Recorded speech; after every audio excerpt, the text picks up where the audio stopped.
Green Bay. A month later, Packers prepare for a rematch with the Lions. Just a month ago, the Green Bay Packers faced off against the Detroit Lions, suffering a 24-14 loss at home that set them 2 games back in the NFC North standings. However, a lot has changed for this Packers team since that challenging night at Lambeau Field. With Thursday night's rematch looming at Ford Field in Detroit, Green Bay appears to be in a better position to compete. Here are 5 key reasons why the Packers are poised to show improvement this time around. 1. Healthier key players across the board. In the first meeting, Green Bay's starting quarterback Jordan Love was far from 100%. He was still dealing with the lingering effects of a groin injury that prematurely ended his prior game in Jacksonville, as well as a knee issue that had been nagging him since week 1. Love acknowledges he's feeling significantly better now. At this point in the season, "I'm definitely healthier," Love said. "That lets me play a different style, extending plays and moving around more. And it's not just the quarterback who's healthier. Center Josh Myers, cornerback Jair Alexander, and rookie safety Evan Williams were all sidelined during the first Lions matchup. Myers, who had been battling a left wrist injury, is back in full-time action, providing stability to an offensive line that thrives on consistency. The game against Detroit was the only one this season without Green Bay's preferred starting 5 up front, an absence that was glaring. "We always say the healthiest teams are usually the best teams," Love added. "Having Josh out there will be a big boost, especially in a game like this." Meanwhile, Williams has returned from a hamstring injury that kept him out earlier in the season, and Alexander, although still a question mark, has resumed practice. His potential return could provide a much-needed lift to the Packers' secondary. "As a coach, anytime you get one of your top players back, it's a big deal," head coach Matt LaFleur said. "It gives the whole team a boost." 2. Offensive errors have been reduced. The Packers' offense hit a low point in their first meeting with Detroit. Dropped passes were a recurring issue, with running back Chris Brooks, wide receiver Romeo Doubs, and tight end Tucker Kraft all contributing to costly mistakes that stifled momentum.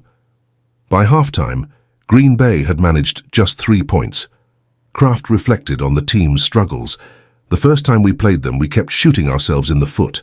Mistakes piled up, and it was like a domino effect. Fewer mistakes mean more chances to win." Since that game, dropped passes have been less frequent, and perhaps more crucially, turnovers have been minimized.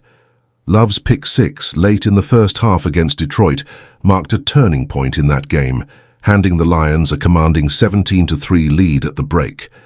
But since then, the Packers have turned the ball over just once in 3 games, a significant improvement. "Ball security has been a major focus," Love said. "That pick 6 really hurt us last time, and we've made strides to avoid those kinds of mistakes. The offense has also made strides in the red zone, converting touchdowns on 11 of its last 15 trips, a dramatic improvement from the 1-for-4 performance in the first Lions game. This recent success has propelled Green Bay's red zone efficiency to 18th in the league, up from 29th. 3. Defensive growth in key areas. Green Bay's defense held its own in the first matchup, limiting Detroit to 17 points on offense. However, the Lions' efficiency was undeniable. David Montgomery and Jahmyr Gibbs combined for nearly 5 yards per carry, while Jared Goff completed 18 of 22 passes with ease. Since then, the Packers' run defense has stiffened considerably. In their last 2 games, they limited San Francisco's Christian McCaffrey to just 31 yards on 11 carries and held Miami's dangerous duo of Devon Achane and Raheem Mostert to a combined 33 yards on 12 attempts. Additionally, the Packers' pass rush has come alive, recording 7 sacks in those 2 contests. Safety Xavier McKinney acknowledged the challenge of facing Detroit again. "They're a high-powered offense, and we did a decent job last time, but there's always room to improve. We need to be even sharper this time." 4. Special teams are making an impact. Special teams, often overlooked, have become a bright spot for the Packers in recent weeks. After resolving their kicker situation in October, the unit has provided key momentum swings. The last 3 games have featured big plays, including a blocked field goal to secure a win in Chicago and 4 punts that pinned opponents inside their own 10-yard line. Against Miami, Cassian Nixon's 43-yard kickoff return and Robert Rochelle's recovery of a muffed punt set the tone early. These plays can completely change a game, Lafleur said. It's great to see our special teams making meaningful contributions.